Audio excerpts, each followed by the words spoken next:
Niliwaahidi. Waswahili wanasema ahadi ni nini? Na dawa ya deni si ni kulipa. Niliwaambia hii Nairobi River ambayo imesumbua serikali zote. Mheshimiwa Michuki alijaribu akafanya sehemu kidogo.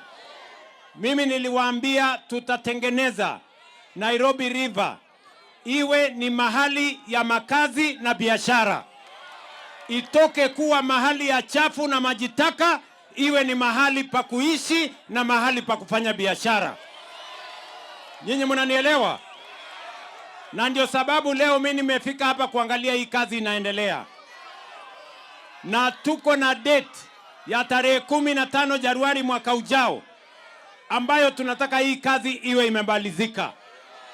Mimi nauliza wananchi wote ambao watu wa provincial administration na commission yetu ya Nairobi River wazungumze na nyinyi, mkubali jameni, tutengeneze hii Nairobi River iwe ni mahali ambayo itafaidi wananchi wa Nairobi na vile vile taifa letu la Kenya.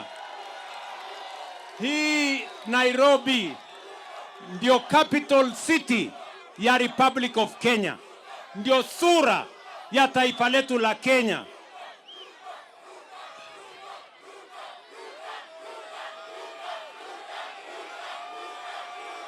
Ati mnasemaje?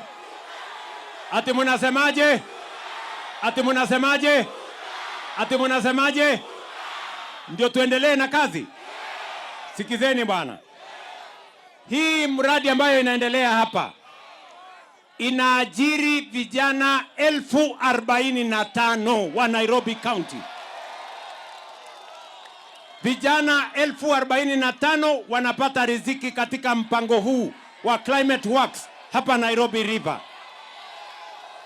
Na nataka niwahakikishie vijana wale mnafanya Climate Works ya kwamba hata kazi hii ikiisha, mimi nitapanga kazi ingine.